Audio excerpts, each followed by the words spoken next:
خانپور سے پوچھتی ہیں کہ میرے شوہر نے جب طلاق دی تو مجھے معلوم ہوا کہ میں حاملہ ہوں، ایسے میں کیا طلاق نافذ ہو جائے گی؟ شرعی رہنمائی فرما دیں۔ بسم اللہ الرحمن الرحیم۔ طلاق ایک ایسا مسئلہ ہے کہ اس کے اندر بہت زیادہ اختلاف پایا جاتا ہے اہل ظواہر اور احناف کے نزدیک، اور بھی اس کے علاوہ مختلف مسالک ہیں، تو میں آپ کو لب لباب بتا دیتا ہوں۔ احناف کے نزدیک، چونکہ یہ احناف نے بھی اپنی طرف سے تو مسئلہ نہیں بیان کیا، یا اہل ظواہر نے بھی اپنی طرف سے تو نہیں بیان کیا، شرعی جو طریقہ کار ہے، شرعی قوانین ہیں، ان کو مد نظر رکھتے ہوئے ہی وہ مسئلہ بیان کرتے ہیں۔ تو احناف کے نزدیک حاملہ کو دی گئی طلاق بھی واقع ہو جاتی ہے، حالانکہ جس طرح نکاح کا ایک طریقہ کار ہے اسی طرح مختلف چیزوں کے طریقہ کار ہیں، تو طلاق دینے کا بھی شریعت نے ایک طریقہ کار وضع کیا ہے۔ حاملہ کو طلاق دینا ناجائز ہے، لیکن اگر کسی نے طلاق دے دی تو طلاق نافذ ہو جائے گی۔ اب اس کی دلیل یہ ہے کہ قرآن نے سورہ طلاق کے اندر حاملہ کی عدت بیان کی ہے۔ تو عدت دو طرح کی ہوتی ہے، یا تو اس کی عدت کہ جس کا خاوند فوت ہو جائے یا جس کو طلاق دی جائے۔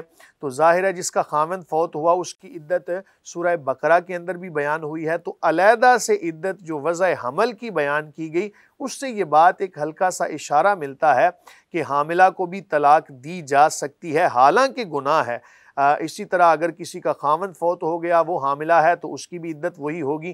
تو جب تک وضع حمل نہیں ہوگا، بیٹی یا بیٹا یا جو بھی اس کے پیٹ میں ہے پیدا نہیں ہوتا، تب تک وہ خاتون عدت میں ہے، لیکن بہرحال اس کو طلاق دی، طلاق نافذ ہو جائے گی، لیکن طلاق دینے والا گناہگار ہوگا۔ میں یہ بھی عرض کر دوں کہ طلاق دینے کا ایک جائز طریقہ جو شریعت نے وضع کیا ہے وہ یہی ہے کہ ایسے ایام کے اندر خاوند طلاق دے کہ جن ایام کے اندر وہ اپنی خاتون کے قریب نہیں گیا، مطلب یہ ہے کہ اس سے ہم بستری والا معاملہ نہیں کیا، اور ہے بھی وہ طہر کے عالم کے اندر، یعنی وہ حیض و نفاس سے پاک ہے۔